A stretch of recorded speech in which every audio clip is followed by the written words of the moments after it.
என் பேர் பொன்னம்மா, குளுத்தல பள்ளிவாசத்துரு. நாங்க மீன் பிடிக்கிறதான் தொழில். படிக்கட்டு கட்டி கொடுத்தா எங்களுக்கு கொஞ்சம் வசதியா இருக்கும். கரையெல்லாம் ரொம்ப இடிஞ்சிட்டு போகுது. அந்த கரைக்கு சைட்ல செவுறு கட்டி கொடுத்தா கரை இடியாம இருக்கும். ஏன்னா அங்கிட்டு பொதுமக்கள் எல்லாம் இருக்கிறாங்க.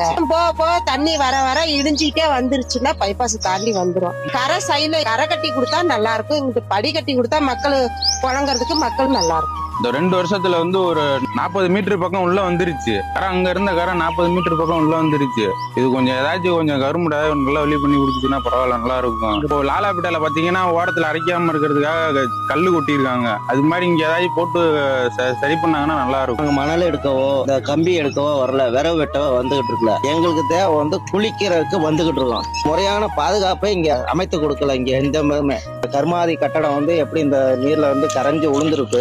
ஆபத்தான நிலையில தான் நாங்க கொண்டு குளிச்சுட்டு கொண்டிருக்கோம். அது இது பள்ளிவாசல் தெரு படித்துறை. இது சலவை தொழிலாளிகள் பெரும்பாலும் துணி துவைச்சு வாழ்வாதாரமா நடத்திக்கிட்டு இருக்காங்க. இந்த ஏரியால இறங்கி வர்றதே ஆபத்தான ஏரியாவா இருக்கு. இந்த பக்கத்து ஒரு கருமாதி காரியம் பண்றவங்க கூட வருவாங்க. வர்றவங்க கீழே இறங்கி வர முடியாத அளவுக்கு ரொம்ப மோசமான நிலைமையா இருக்கு.